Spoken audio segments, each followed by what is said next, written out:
l'Algérie, l'amour de la vie. Ukraine, Côte d'Ivoire, Paris, Rwanda, l'Argentine, du Maroc, Vietnam, le Mexique. Congo, RDC.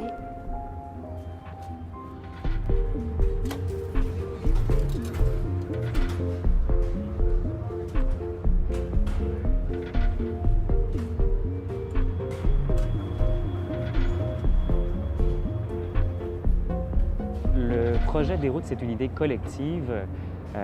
Il faut dire qu'on a été amené à s'entendre sur un projet ou sur une idée aussi rapidement qu'on s'est présenté l'un à l'autre pratiquement. C'est une idée collective. Il y a plusieurs thèmes qui nous interpellaient, mais celui de l'érosion du dialogue ou peut-être de la fermeture du dialogue entre les gens de différentes communautés culturelles ou qui venaient de différents milieux, c'est quelque chose qui nous a interpellés puis qui nous a nourris tout au long du projet, tant sur le fond que sur la forme, puisqu'on avait des histoires assez fortes, mais aussi des manières assez intéressantes de les ancrer, de les faire vivre, de les présenter par le contexte de notre application.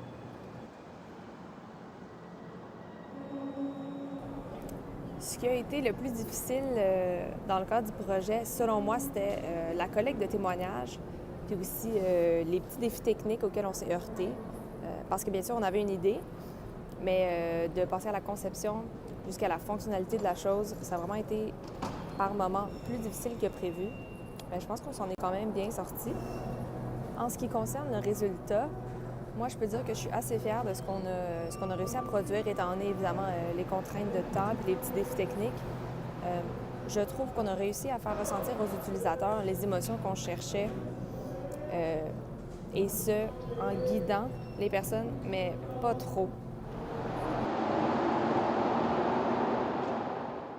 Donc voilà, je suis à Berry-UQAM parce que c'est une station qui a été à de nombreuses reprises soulignée au cours des différents témoignages qu'on a recueillis, comme étant une station en fait qui était, ma foi, déroutante, et donc ça allait parfaitement avec le thème. Donc je commencerai par dire qu'on a choisi le métro tout simplement comme étant un bon prétexte pour faire véhiculer nos histoires.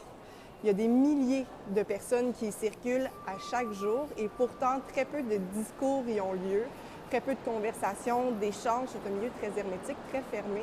Et donc, c'était un beau prétexte pour faire entendre ces différents témoignages-là qu'on a recueillis de nouveaux arrivants pour, en fait, vous montrer que ces personnes-là, on les côtoie tous les jours, mais on ne les voit pas nécessairement, on ne les entend pas, on ne les remarque pas, on ne les connaît pas.